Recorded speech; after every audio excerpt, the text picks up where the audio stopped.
Who'd have thought it? 54 years old and I'm going to buy a flat. Anyway, here's the story of how and why I'm buying my flat. Back in March 2024, my landlord says to me, John, I'm selling your flat. And my first instinct was, oh fuck. And he says, John, I would really like it if you bought the flat. You've looked after it, you've been a good tenant. I think you can do it. So I just wanted to make a little video about the hows, the whys, and the process I went through to buy my flat at my time in life. I mean, most people who go for a mortgage, they do it before they're 50, right? So if you're in a position where you may be looking to buy a place, but you're of mature age, shall we say, you might find this a little bit handy. It's not a how-to guide, and it's not advice, it's how I went about it. So being the overthinker that I am, the first thing I did was went online and checked out other properties in the area, similar ones, that see what their prices were like. And that's when I started to worry. I already knew how much my landlord wanted for the flat, but I didn't know if I could afford that. So I checked out a couple of different websites where you can put in all the details and it gives you an estimate of how much your repayments would be, what your deposit would be, etc. And the figures, they were tight, but they kind of stacked up. So I needed a more firm idea. I needed a more professional bit of advice rather than doing it myself. So my next step was to get a financial advisor.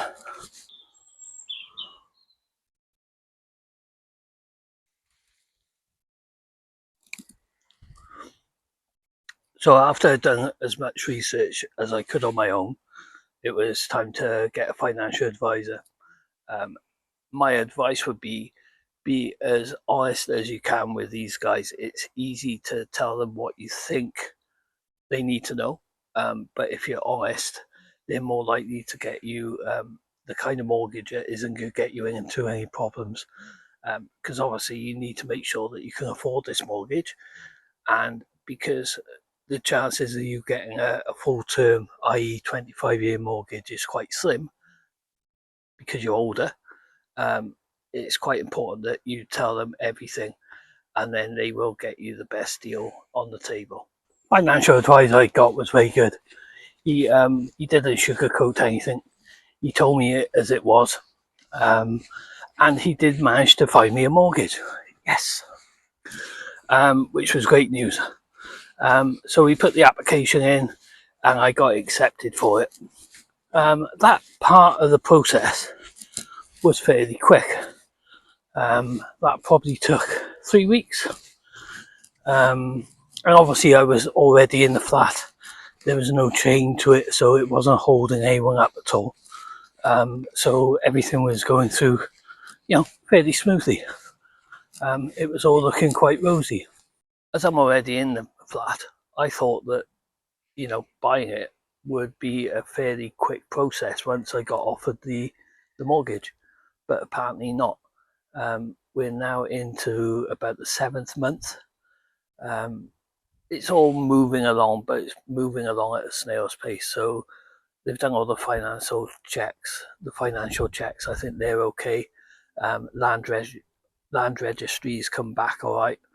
The bit that we're waiting on now is the paperwork from the landowner, because it's an ex-council or housing association place. So once we get that in place, hopefully that is one of the last hurdles and we can get it done fairly quickly. The offer I got from the mortgage company was on the table for 6 months, and it's taken that long that they've had to request an extension of it. I'm glad that they extended it, because otherwise it would have meant more valuations, which means more money. So, going back to the financial guys, that's why you need a good team behind you, because, they can fight your corner. If there's an issue, then they know how to deal with it. So, I'm thankful for them.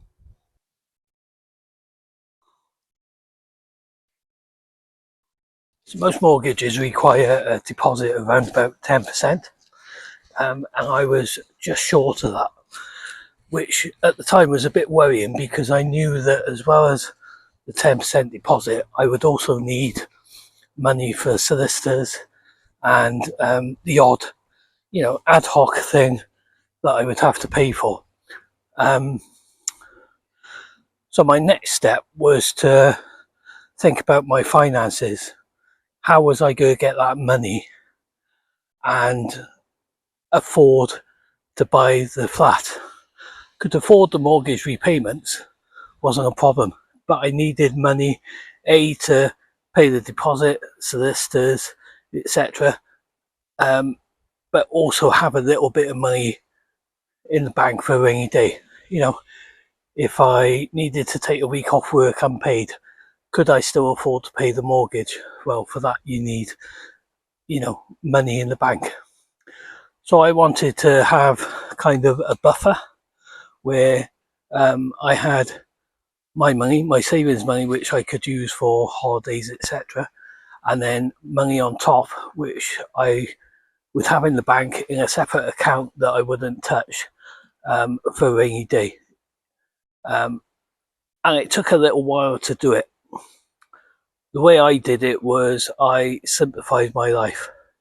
I had I work a fair distance from my house, so I need a car. I also had a scooter, and I had a camper van as well. So one of the things I did was I simplified my life. I sold the scooter, sold the camper van. There was a couple of things like I had an extra drone, little things like that that I don't use. I wasn't going to miss, that I sold, and that took me up to the limit that I was comfortable with. I then had the money for the deposit. I had the money in the bank for the solicitors, and I had money left over for any emergency fees or anything that happens in the future. It would have been so easy to admit defeat, look for another place to live, and not even think about getting a mortgage. And one of the reasons why I'm doing this video down at the canal, it's because it's a 5-minute walk from my house, and this is what I like to do. I like the canal. I like to walk along it. I like to kayak on it. I like to camp on it. And to move away from it, it it broke my heart because every place I was looking at, it just didn't hit those buttons for me. They were in the middle of a city, or they were up a tower block. They were shared accommodations. I mean, I'm 54, for Christ's sake. I do not want to be in a house with 5 or 6, young blokes that come in the middle of the night or early hours of the morning, stinking of beer. So it was quite important for me, for my headspace, for my mentality, to sort out my flat, because it's my flat. I'm not going to let anyone take it away from me. I may not own it at the moment, but you can guarantee in the next couple of months I will. And that's what I needed to show me how important that flat was to me, because at the moment that's all it's being, is a flat, but now it's becoming a home. I'm enjoying the flat a little bit more. I'm enjoying sort of like the gardening and bits and pieces like that. In a couple of weeks' time, I'll do a tour of the flat, because it may not be everyone's cup of tea. It's big enough for 2 people and a dog one day, but it's my home, and I think you have to be proud of your home. Like I said earlier, none of this video was meant as advice, or a guide to buying a flat. It's just my experience of how I've gone about doing it. Hope you found it useful. Give it a like, leave me a comment, let me know what you think, and I will catch you in the next video. Take care, bye now.